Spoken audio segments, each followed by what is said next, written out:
Good morning, disc golf fans, and welcome to Charlotte, North Carolina one more time. It has all come down to this, the final day of the 2023 Disc Golf Pro Tour Championship presented by Barbasol as the FPO division goes out to the course one last time here at Nevin Park. Brian Earhart and Nate Perkins are going to walk you through the action. Nate, let's preview some of it. Owen Scoggins is your leader by 2 strokes.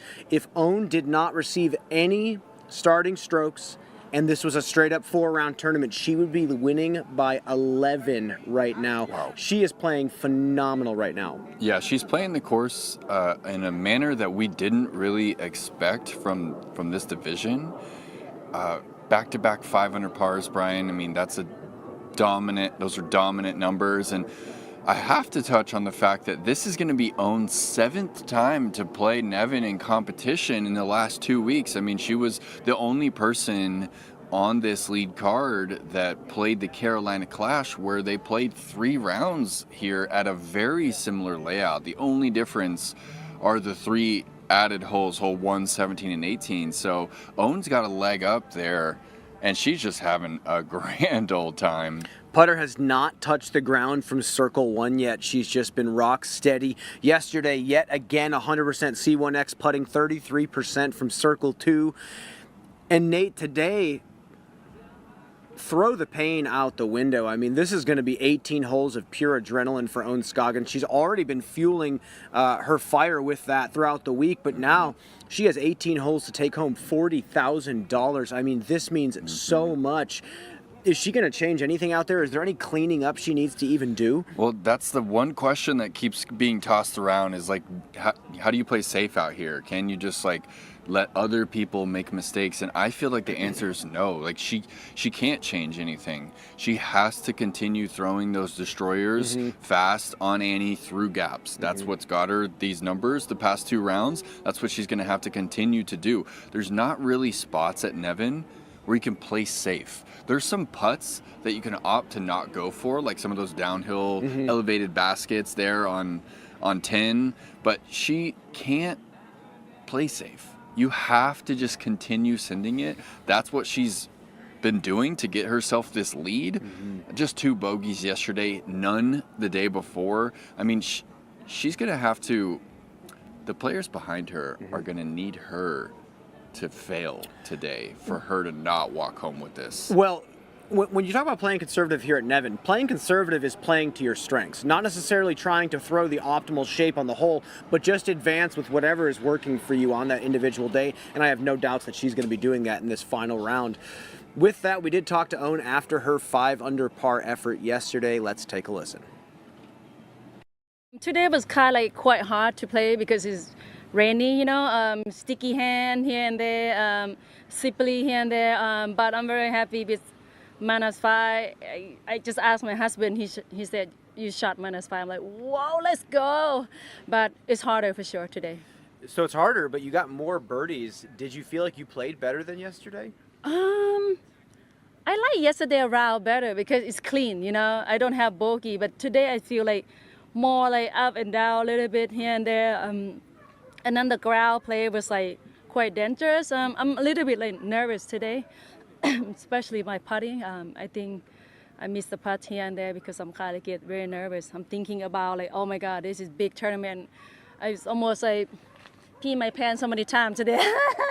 So yeah, exciting. Well, a chance for $40,000 tomorrow. You're in the lead by 2 strokes. What mindset are you going to bring into the final day? I feel like I just gonna keep doing what I'm doing and try not to make mistake. Like I said, everybody can come up and take that money down, so it's not just only 4 of us. It can be from the second card can jump up, so you just cannot make too much mistake out there because everybody will pick your mistake and then pass you not even know. So just like I said, still everybody game. Some pure honesty there from Owen. We don't really ever hear her talk about going through nerves. Very interesting to hear that she actually felt them during the round yesterday and that she feels like it affected her putt, even though looking at the stats, I mean, 33% from C2, 100% C1. You wouldn't tell that she's nervous. Curious how those nerves are going to present themselves today. Well, I think it's going to hit Owen, and I think it's going to hit everyone on this lead card, including Kat Mertsch, who is 2 strokes off the lead going into this final day. She shot a great 3 under par effort. And before we even talk about Kat, let's just listen to what she had to say after that 3 under par performance yesterday. You're 2 off the lead. You shot 3 under today. Are you satisfied? I guess so. I guess it gotta be. It was a pretty steady day. I mean, you grabbed 3 birdies in the front, grabbed a couple on the back. Yeah. What do you feel like you need to clean up tomorrow? I don't know. You kind of just show up to this course, I feel like, and it giveth and taketh. Today it giveth a lot. I got lucky on a lot of things, so I hope to just, play good tomorrow. Yeah. Well, whenever you talk about this course, it seems like there's a level of surrender that you're kind of giving this place. You just have to leave it up to chance and see what happens. Is that correct? Pretty much, yeah. I mean, bogeys are inevitable. Hey, get out of there. Got people going through your bag right now. You're going to have a lot of fans watching you tomorrow. Are you excited to play in front of the gallery? I love the gallery. Absolutely, I love the gallery. It's why I'm here. Well, Kat, get some rest tonight. We'll see you tomorrow. Should be an exciting day. Thank you, Brian. She's always a treat to talk to. Yeah. You can tell how much she truly loves this game, Nate. And I think when you love something so much and you care so deeply about something, it's hard to not over care when you're competing for such a big prize like she's going to be doing today. But you can tell she's trying to work through that sports psychology. She's trying to figure out the balance of caring deeply about what you're doing in the moment, but also not caring about the results. Yeah. Nate, what do you make of her performance yesterday? I feel like there's a lot of room for her to grow. She looked very solid. No, absolutely, Brian. She has been really impressive. I think she has the best attitude of anyone in contention right now. She's so free on the tee pad. And, I mean, we were just having the discussion. I mean, when we first saw her outfit, I'm like, what? Tour championship Saturday? Like, you're going to wear pajamas? But, she's free. She's expressing herself. Like, she's going with the freshman dorm vibes, and she's having a good time. She doesn't care what people think of her. And, it's 2 dress code. She's got the dry fit shirt on. But, Brian, I heard her talk about, she was now able to buy that countertop for her mother. Like, she's thinking about, like, going and getting that money and, like, bringing it back home to the family. Like, how cool is that? Like, that's just not something we see in other sports, because we're still right there. We're like, 40 grand is a lot of money. Might not be a lot of money for other sports, but to us, that's disc golf rich, baby. She's going to go back home, get her mom a countertop. I mean, what a story. I love it. And to me, when you're playing for a deeper reason, even something like that, being able to take care of the people in your life, that is the stuff that we always hear the major sports talk about. The athletes say, I finally made it. I can take care of my people. And Kat Mertsch is definitely going to do that if she can take down that big money today. She looked really good, just if we're looking at her gameplay. I mean, the hyzer flip works very well on this course, so I think she has a shot. She just has to keep the putter in the basket. She started off on a sour note yesterday with a bogey on 1. Yeah. That's inexcusable. Hole 1 is a wide open shot. That's a par or better every single time. If she can clean that up and start fresh, I think she's going to have a great day today and be in contention for the win. Another player that's going to be in contention is Missy Gannon, who's just a stroke behind Kat Mertsch. She's 3 off the lead, 2 under par effort, solid score. Can she touch that 5 under par effort that Owen shot the past 2 days? Oh, she definitely can. She can get enough birdies out here. It's just surprisingly, every round has been just marred with those overstrokes. I mean, on holes that we don't really expect it, on moments that we don't really expect it from Missy. I feel like right behind Kristen, Missy has been the most consistent player all season long as far as minimizing those overstrokes. But can she get enough birdies? There's no question about it. Taking a look at this uphill putt, coming back on 11. That was for the par save after trickling down the hill on the approach. She's just been good in all facets. I mean, this is her throwing a flippy mid-range here on this little touchy approach on 13. Getting a little love from the course, getting a kick back to the middle, jamming the putt. I mean, this is a huge moment in the round. The gallery goes nuts when she drains this putt. Yes, she is very consistent. Today, you have 3 strokes to make up on a player who has lots of practice here and looks super good. I mean, she's shooting scores that no one's touched, and she's done it the past 2 days.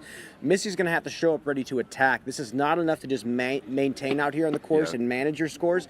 She's going to have to press. I think she's going to have to get 7-8 birdies on this course if she wants to take down the victory. Yeah, I have to agree with you, and it's interesting because this is still golf. So what does that look like visually? It's not going to look too different. It's just going to look like her still throwing those thrashers. Like, she really can't do anything out of body to make the win happen here. I mean, this is not, you know, LeBron James going into the paint kind of deal. Like, Missy still has to stay in her lane and just make more putts from circle 2, maybe. Yeah.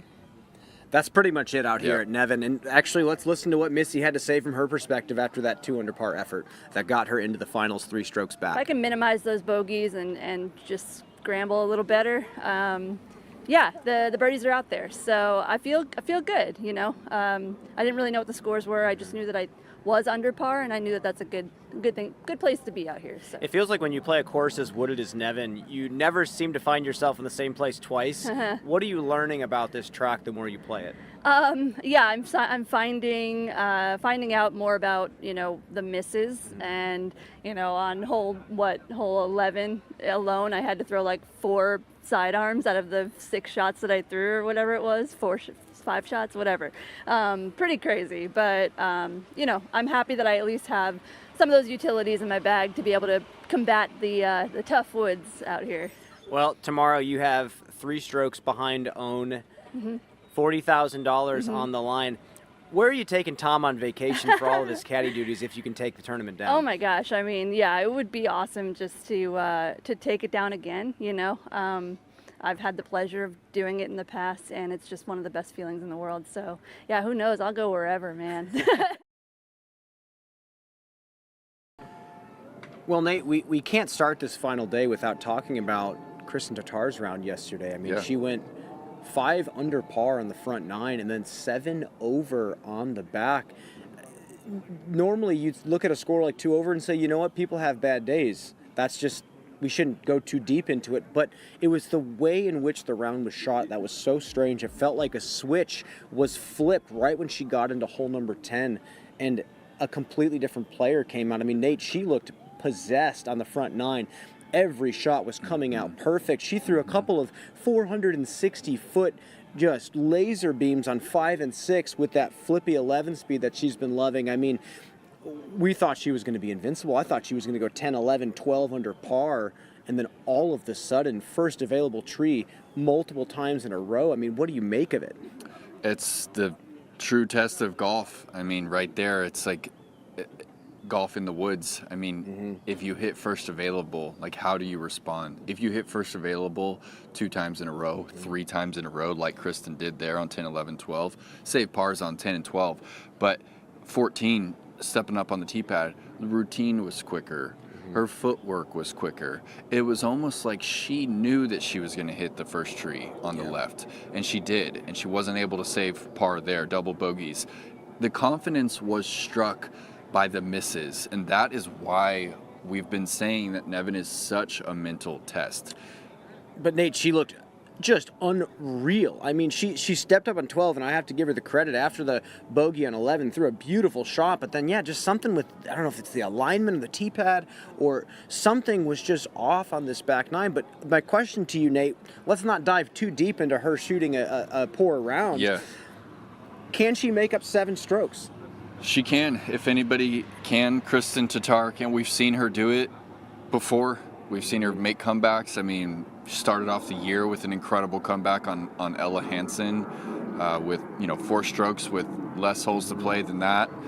And 7, she's going to need help from Owen Scoggins, but Kristen Tatar could shoot double digits under par. Absolutely, especially with the way that she started yesterday. And I think we're going to see a Kristen that we've never seen before. I mean, she's going to lay it out all on the table, try and get redemption on that 7 over par back 9. I mean, it's wild to think that Nevin struck the best player in the world at the worst possible time of the season.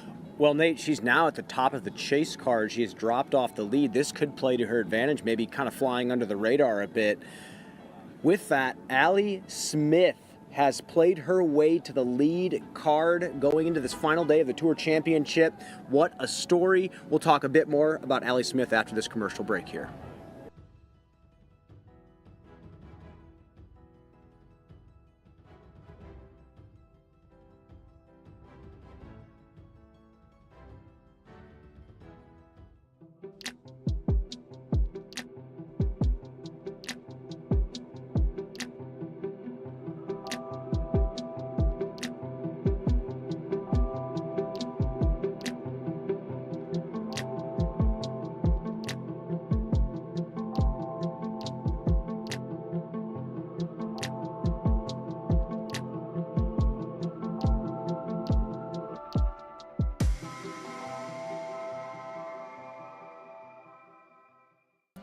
Friendship isn't defined by time spent together, but rather by moments shared. moments that are warm Exciting. and new. When you're outfitted for all that's out there. Even the ordinary becomes extraordinary. So here's to taking a moment to appreciate every moment, made outside together.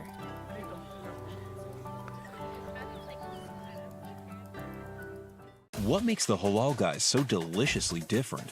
You might have heard of our famously long cart lines that NYC fans happily stand in.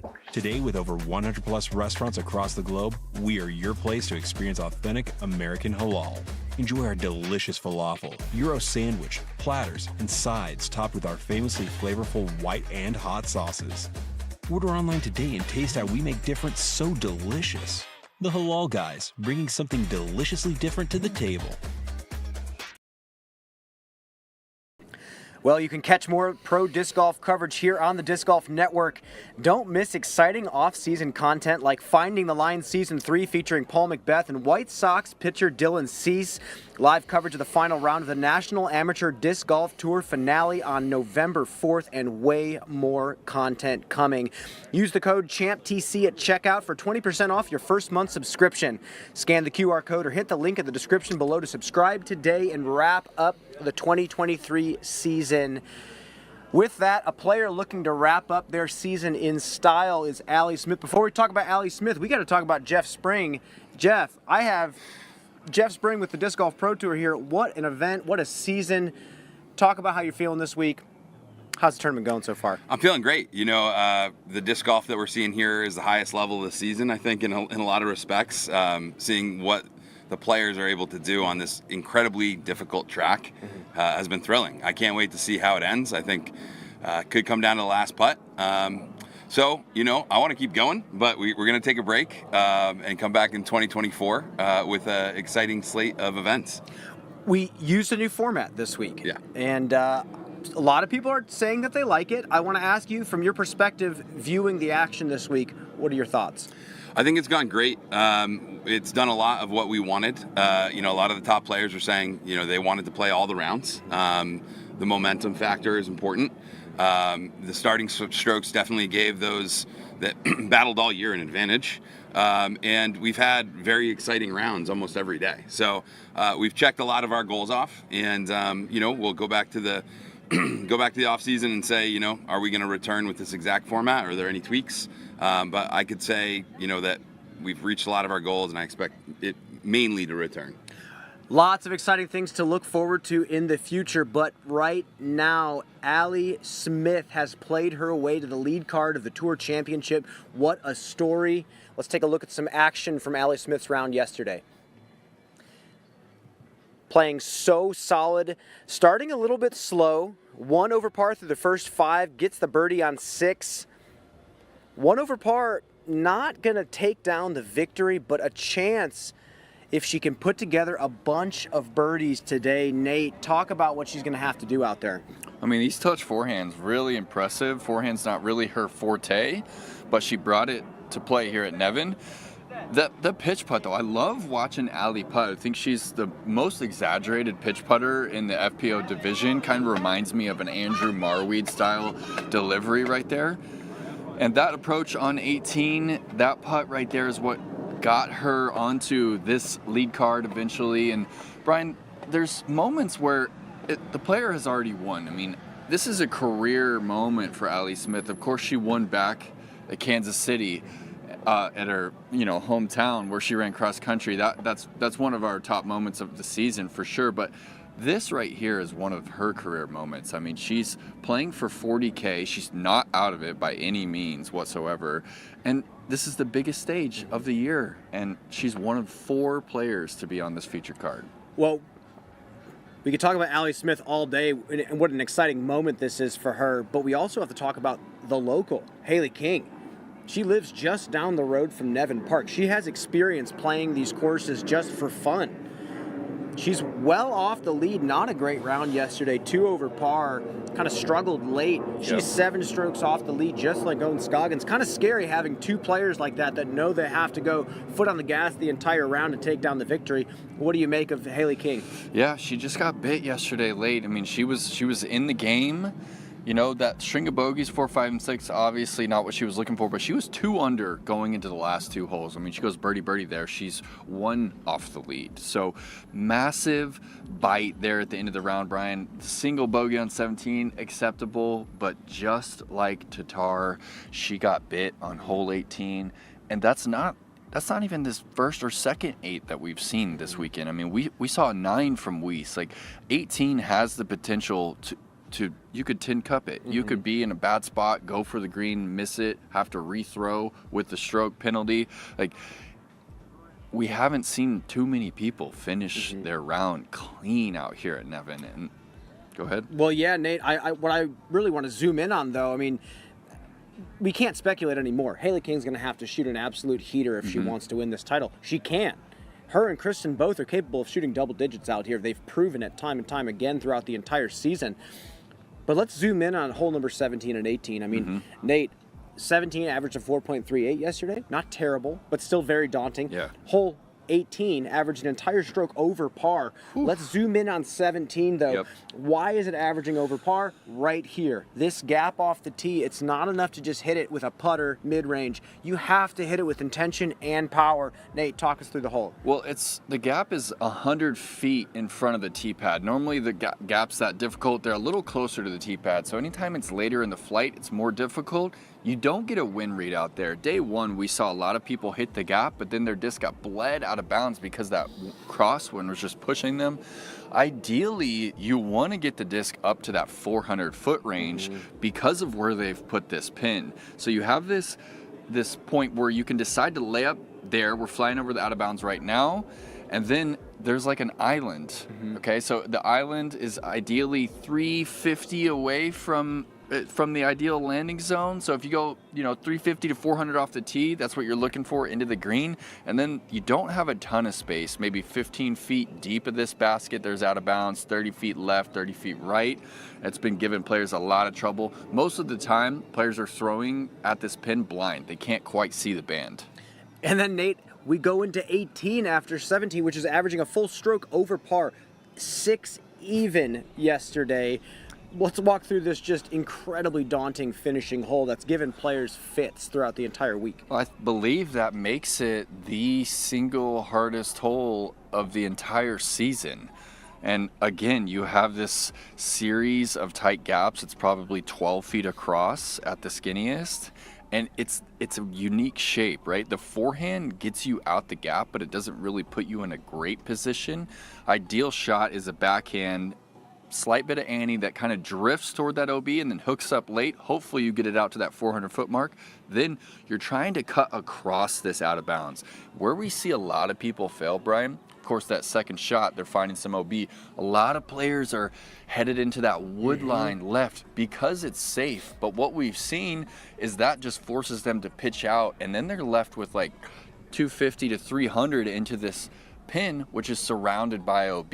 That's exactly what we saw from Kristen yesterday. Went into the woods and then chipped her, I believe, 6th shot up, and it went OB, putting for the 7, missed it. Like, tough finishing hole, Brian. It should cause some drama, and I'm not going to say that the drama's just going to be here in the FPO division. NPO, there's a lot of players gunning for the top as well, but Ricky Wysocki, we're going to preview some quick NPO action. Ricky Wysocki, 10 down yesterday, Nate. unbelievable. The man goes unconscious for 18-hole stretch. Just phenomenal stuff. Yeah, that's probably one of the rounds of the season. I mean, just by the number alone, you'd be kind of questioning that. Like, hey, didn't we have a 17 by James Conrad earlier this year? Well, it wasn't at Nevin. And Brian, he was even through the front 7. So to just get one par from hole 8 on is unfathomable. And that's the uphill park job right there. This downhill shot takes so much touch. I mean, he's going putter, gets it to the top of its flight. You get that to break over right, that's going to be down the hill, Brian, and that checks up perfect speed control right there. It's the perfect stability as well. I mean, he's throwing a harp on this shot, and he's letting it check up at the end. If you throw something too understable, you'll glide all the way past the basket. I don't care how soft you throw it. And with that, we just continue to see brilliance. I mean, he's throwing the approach just so perfectly. I mean, here's another one on hole 13, little drifter down the hill. Now he steps up to 14, takes a little bit faster driver, gets the flip up to flat, just flawless. I mean, he's getting him to check up, pin high. Beautiful kick off the tree, park job again on 14. 400-plus foot tunnel, maybe 25 feet across at its widest. And he just keeps going. I mean, Nate, this is the stuff that Ricky does. I remember watching him last year at the Dynamic Disc Open, and it was just insane. You're like, okay, well, no one else is going to come close to this guy. He's not going to make a single mistake. And when he taps into this flow state, it is better than anybody potentially that's ever played disc golf. I mean, this is just ridiculous. He called it blackout mode last year, and he truly seemed like it. I mean, here he is on 17, no problem. This is after throwing an absolute massive shot, almost going OB long off the tee, 500-plus feet with accuracy, no problem. I mean, that's the impressive part. I mean, the way he's been able to stay healthy into his 30s, and his distance hasn't faltered a bit. I mean, he's still able to play the same style that he wants to play, and now he's adding more tricks to his bag. He just added a flippy fairway driver at Maple Hill, and he was throwing it perfectly. I mean, this guy is continuing to evolve, and yeah, he's the best push putter that's potentially ever lived as well. I mean, Ricky Wysocki is clearly the front runner, but so many players looking to chase him down. Before we get too deep into the MPO, we have action on the ground right now. FPO Tour Championship wrapping up today. We're going to send you to the ground for the action now. Brian Earhart, Nate Perkins. We'll see you very soon, folks.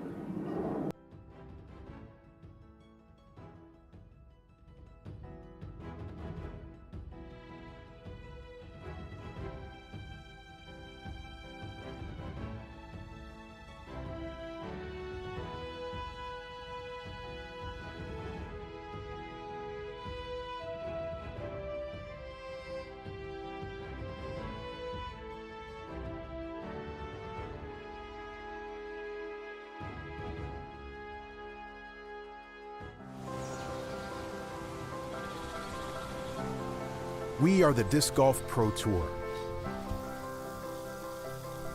We exist not just in the throws and the putts, but in the hearts of those who make it possible. We are a story. Behind every disc thrown, there is a team. Professionals bound by respect, care, and a shared passion. We work tirelessly to create disc golf's grandest stages at the world's premier venues. Together with volunteers and fans, we form a community that not only shares the love of disc golf, but enriches lives beyond the game.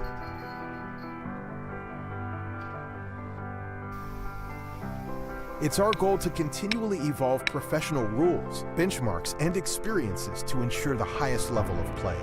Every competition and every throw is an invitation to a world-class experience.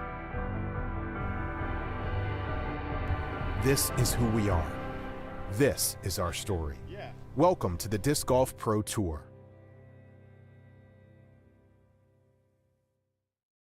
Join the Paul Macbeth Foundation's Builders Club to help bring sustainable disc golf experiences to people and communities around the world. For a small monthly donation, you can help us make a real impact. Your donation will go directly to making a difference. By becoming a monthly subscriber, you'll also receive exclusive updates on our work, special offers, and discounts. So join us today and make a difference with the Paul Macbeth Foundation. Together we can make a big impact, one small donation at a time.